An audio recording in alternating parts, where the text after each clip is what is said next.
Hello, students, and welcome to your English language class. I hope you all are doing great. In today's video, we'll be reading the third poem of your textbook Beehive, Rain on the Roof, which is written by Court Skinney. Now, this is a lyrical ballad, or you can say a narrative poem, which has been written very beautifully. When the sky is covered with dark clouds and it starts raining, have you ever listened to the patter or the sound of soft rain on the roof? What thoughts flashed through your mind as you heard this melody of nature? Now let us read to find out what the poet dreamed of while listening to the rain. When the humid shadows hover over all the starry spheres, and the melancholy darkness gently weeps in rainy tears, what a bliss to press the pillow of a cottage chamber bed and lie listening to the patter of the soft rain overhead. Every tinkle on the shingles has an echo in the heart, and 1,000 dreamy fancies into busy being start, and 1,000 recollections weave their air threads into woof as I listen to the patter of the rain upon the roof. Now in memory comes my mother, as she used in years agone, to regard the darling dreamers ere she left them till the dawn. Oh, I feel her fond look on me as I list to this refrain, which is played upon the shingles by the patter of the rain. Students, this poem reiterates nature's healing power, especially when heard from a cozy bed in a country cottage. Each drop creates an echo in the poet's heart and seems like a heartbeat. Dreams and memories of his childhood rush into his mind. Now let's start reading the first stanza of the poem. When the humid shadows hover over all the starry spheres. Now here humid shadows means dark clouds. So when the dark clouds hover means to float or to move around. Now the poet is saying when the sky is full of these clouds, which are moisture laden and are full of water and are about to bring rain, at that time huge clouds which are full of moisture move around in the sky, a starry sky, a sky which is full of stars, and the melancholy darkness gently weeps in rainy tears. The sad darkness of the night is wiped off by the raindrops which seem like tears falling from the sky. The poet is comparing raindrops to tears. And when he says that the dark sky, which seems to be very sad, it appears as if it is crying and the raindrops are the tears shed by it. What a bliss to press the pillow of a cottage chamber bed. And it is like a blessing to lie on the bed in his room, which is a cottage chamber. Cottage chamber means bedroom. And lie listening to the patter of the soft rain overhead. And listen to the sound made by raindrops falling on the roof. So now here we can see that the poet is lying in the cozy bed of his cottage chamber or the bedroom, and he is listening to the sound or the soft sound made by the raindrops falling on his roof. So he is enjoying the feeling of bliss by listening to the raindrops, the sound made by the raindrops on the roof of his cottage. Now let's read the second stanza of the poem. Every tinkle on the shingles has an echo in the heart. Tinkle means short, light, ringing sounds made by the raindrops. And shingles are the rectangular wooden tiles of the roofs of the cottage. Now, every tinkle on the shingles means the sound, the tinkling sound of the raindrops dropping on the wooden tiles of the roof has an echo in the heart. It's echoing in the poet's heart. And 1,000 dreamy fancies into busy being start.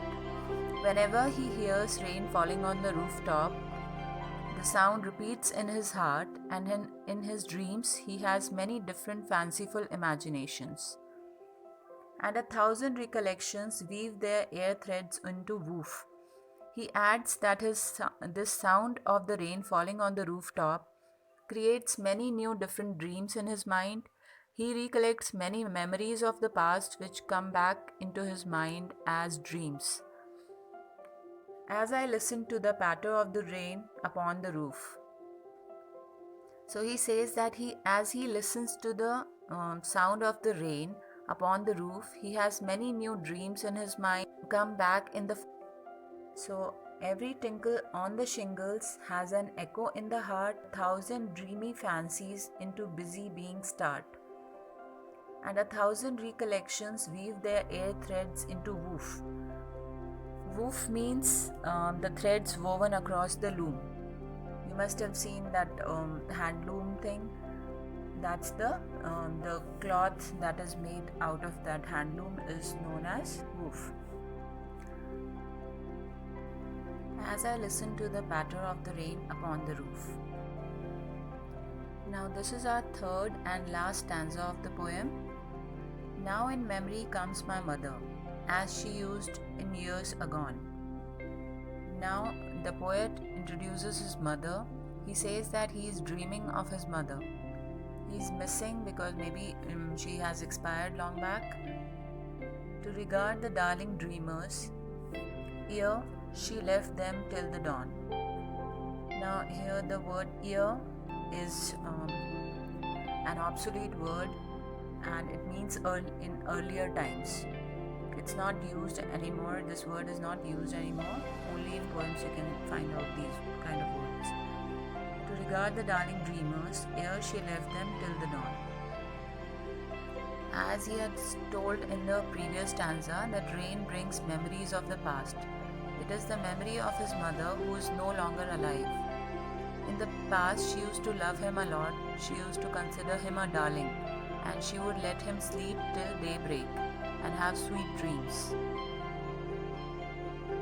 Oh, I feel her fond look on me as I list to this refrain. Now again, this word list means to listen.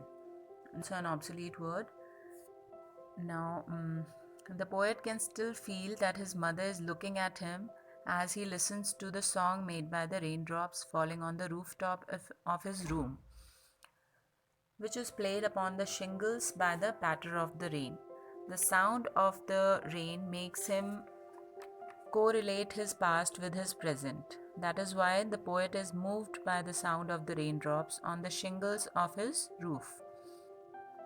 Whenever he hears the sound, it brings back memories of the past, and he is reminded of his mother. Now in this stanza we can see that the poet is being nostalgic. He's remembering his mother a lot and to give her a fond look, and she used to look at him very lovingly, and she used to let him sleep, and all the love she used to shower upon him and his siblings. Now students, I hope that you have understood the poem well. Now let's talk about the literary devices or the poetic devices used in the poem by the poet. As we can see, he has used alliteration. Alliteration means when you use the repetition of consonant sounds. Like he has used the words humid hover, the sound of H, the consonant H, starry spheres, press pillow, lie listening, busy being, their thread, darling dreamers. All these are alliteration. And he has also used personification. Darkness has been personified by saying it is sad. The sky is sad, the melancholy sadness of the sky. So the sky has been personified here. Now here's your homework. You have to write the poem beautifully in your fair notebook, and you also have to write a short note on the poet quote skinny. Write the word meaning and answer these questions in your fair notebook. But before writing in your fair notebook, you can show the answers to me and get them corrected. You can send the homework by 5 o'clock tomorrow. Thank you for watching this video, children.